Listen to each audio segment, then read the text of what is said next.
Merry Crisis!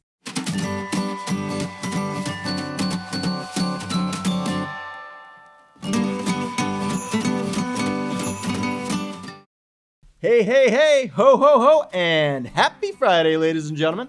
Welcome back to another episode of Ask YAF, and for today's special pre-Christmas episode, we will be joined by a member of YAF's very own PR team, Kara Zupkus. Kara, thanks for having us. Or thanks for being on today. Not having us. Thanks for being on. So for today's episode, Kara and I will be giving you guys some tips on how you can use media to push back against some biased behavior you might be facing at your school. And to do this, we'll be telling you a little bit about a recent success story that we had with one of our chapters, thanks to the hard work and dedication of Kara here on our team. But before we get on with today's program, I want to remind you all to register for the Nashville Freedom Conference this February 7th and 8th. The program is open to both high school and college students, so hope to see you guys there. And if you're in a YAF chapter at a college or university and you want to increase the impact you have on campus, then you do not want to miss the YAF Activism Training Seminar this January 23rd through the 25th, where we'll be attending the March for Life as well. If you want to get to any of our programs, but you need assistance, we can help. Details on how, as well as on the conferences, will be in the description below. Now, back to today's episode. Many times when conservatives experience such intolerant behavior, they often shrink back and do nothing about the problems in hopes that it magically goes away. Or they jump to the other extreme and they want to sue. However, most of the time, the issues that they face from turds on the left can be fixed simply by shining a little light on the problem. As a matter of fact, just this week, one of our chapters informed us that because they leveraged the power of media, shine light on their administrative intolerance that they were facing, the school actually implemented free speech training for faculty and staff.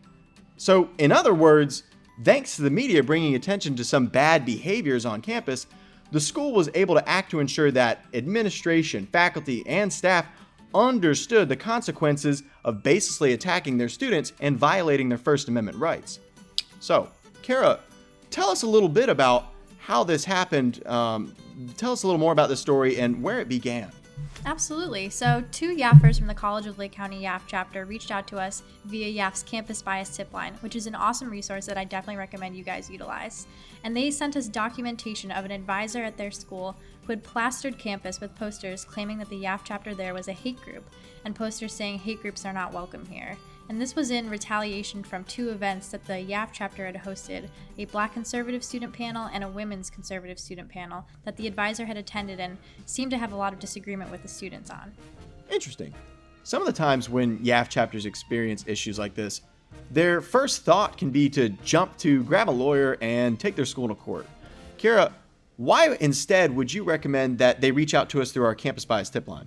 Absolutely. So once they submit a tip to YAF's Campus Bias Tip Line, our team will review the case and see what the best approach would be. There are several different approaches that we can take. We won't automatically jump to the legal case. A lot of times it can be fixed by simply doing a press push, highlighting the abuse and the intolerance that's going on your campus. Sometimes YAF will file a Freedom of Information Act request, which will highlight internal emails from either your professors or other higher level administrators that are showing some bias against your YAF chapter. Additionally, there's always the administrative route, where we'll work with you to work with your school's administrators to kind of resolve the problem without having to get the press involved or without having to go the legal route. So, in this instance, tell us a little bit about how the Campus Bias Tip Line helped out our chapter at College of Lake County. After they reached out to us via the Campus Bias Tip Line, we immediately wrote up a story on YAF's New Guard blog, and we highlighted the abuse that this advisor was pushing on these students at their campus. And it immediately went viral on Facebook. It got tons of shares, comments, and likes, and we pushed it out to local media contacts in the Illinois community. We also worked with the YAF chapter to get a press release out, kind of highlighting the abuse and all of the intolerance that they faced, not only in this incident, but with many incidents in the past over the last few months.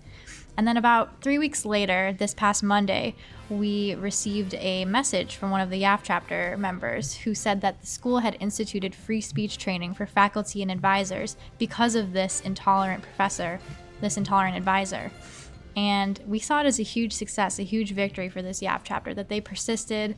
All the meanwhile, during the press push, they had been in contact with university administrators, and it was really a success for everyone involved. So we immediately pushed out another New Guard story highlighting how awesome and the amazing work that this chapter did.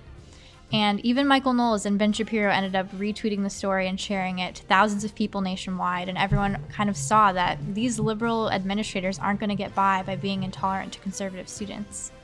Awesome. Okay, cool.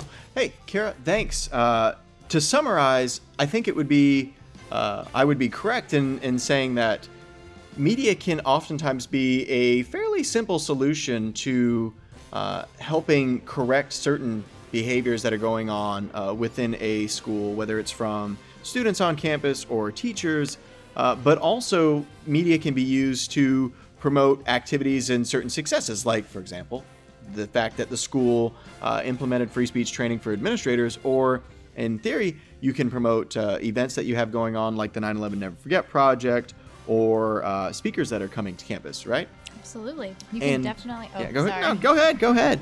You can definitely use these instances to elevate your chapter in the media, not only focusing on the abuse that's happening at your campus, but elevating future events that you're going to be hosting, your past events, and why you really are the voice for the conservative movement.